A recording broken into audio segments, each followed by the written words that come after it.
You now are listening to the audio podcast of Prisoners of Hope, the antidote to what ails your heart. I'm your host, Dr. Deborah Whitson.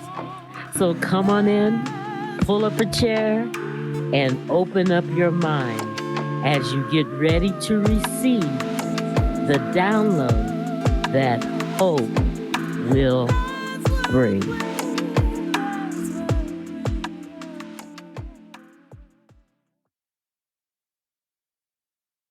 Well, hey, good day. It is Dr. D. And today we're going to talk about an art, a true art. And we're going to be talking about the art of perseverance.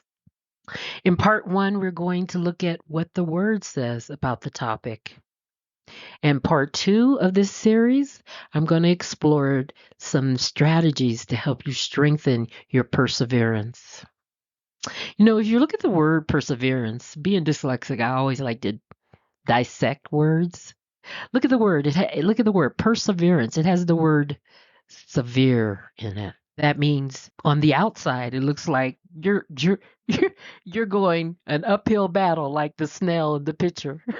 You have an uphill battle, and it looks like it's impossible that things are not going to turn out, and you keep on going. It doesn't matter. Remember the song Onward Christian Soldiers Marching on to War? Does it say, be a wimp and give up? No, you've got to be strong. You got to be persistent. You must have perseverance. Both long suffering and endurance are God's attributes, because he talks about this in Galatians 5:22 to 23. He talks about the fruits of the Spirit. What the fruits of the Spirit? According to the NIV version, it says, but the fruits of the Spirit are love, joy, peace, forbearance. Forbearance. Okay, that's where we get the word patience. We get the word perseverance, comes from that fruit, forbearance. Kindness, goodness, faithfulness, gentleness, and self control. Against such things there is no law. So, perseverance, according to dictionary.com, is doing something despite of the difficulty or the delay in achieving success. You just keep on going. Remember that was that movie Nemo? Keep on swimming, swimming, swimming. I digress.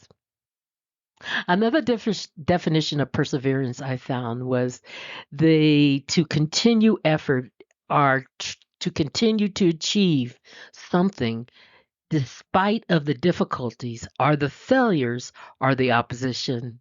You just continue to go on and on and on. This one definition I really love. It says patience, single-mindedness, industrialness, dedication to the pursuit of a goal, to the pursuit of a goal, and an approach that is in line with the truth. I like that. Got to put the truth in there. So that's what we see when we look at the concept of perseverance.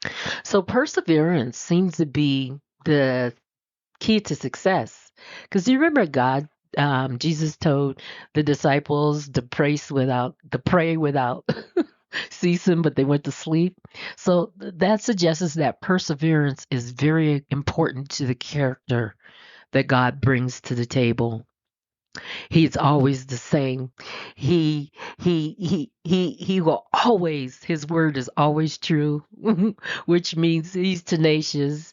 He's suffering. Doesn't he have to be long suffering to deal with you? I know he does to deal with me. So you want to strengthen your resolve. That's so important that you spend time building up those muscles. One time I was at a 4th of July and Memorial Day parade, I forgot, and I was waving, and that little flab that's in the back of your arm, it was waving with me, and I was like, oh, no, no, no. We're not going to do that. So about 2 years ago, I started weight training. Okay, because cardio was always my thing, but I started weight training.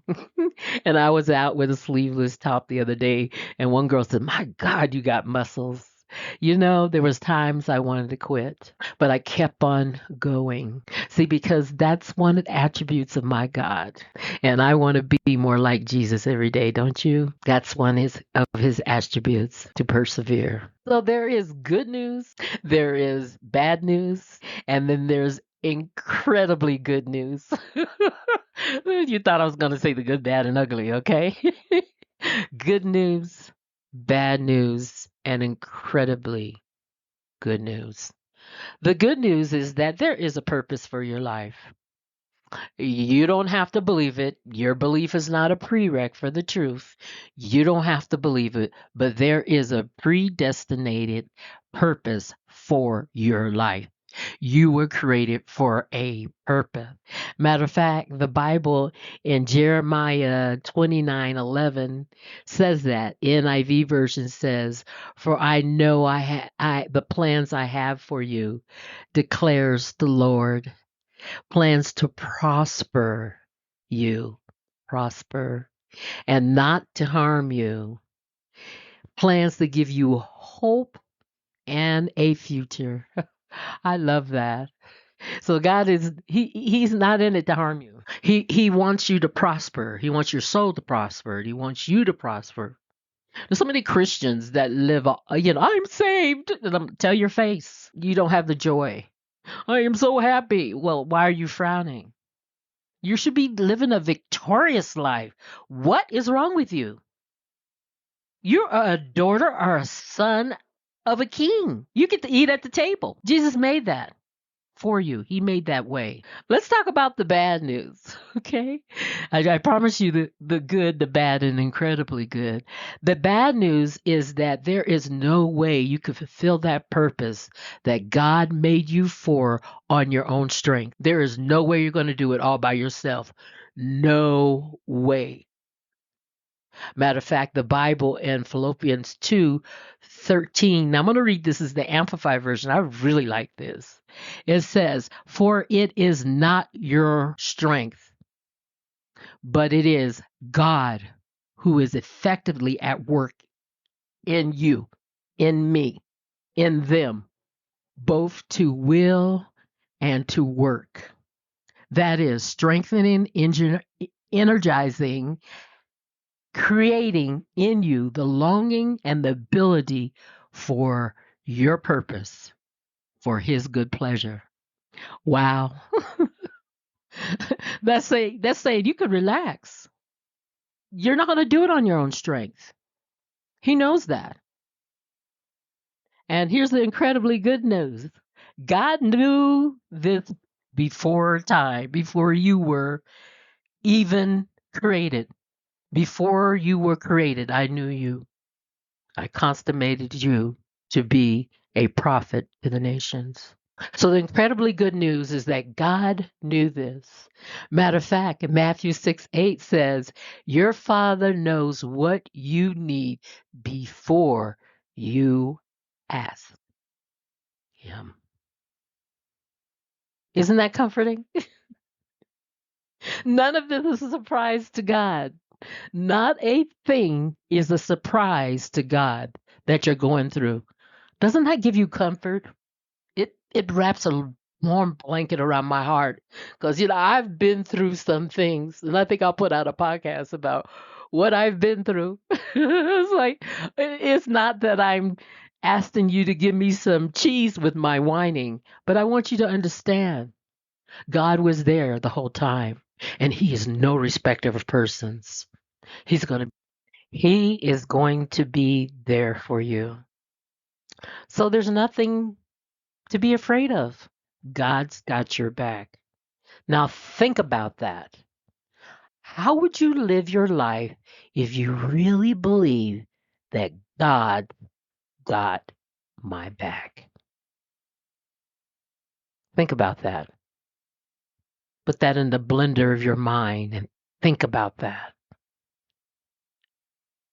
How would you live your life if you really believed that God's got this. Go ahead, continue to seek, continue to knock.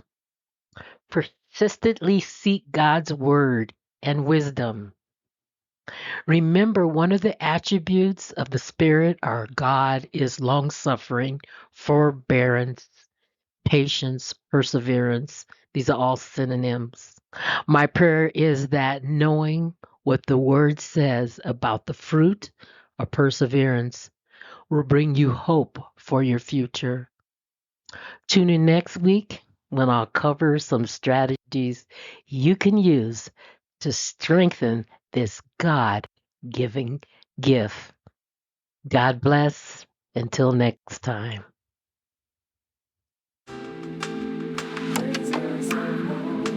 My hope is that this journey has been fruitful and you're able to take it and apply it to your life. Until next time, tune in again for the Prisoners of Hope podcast. God bless.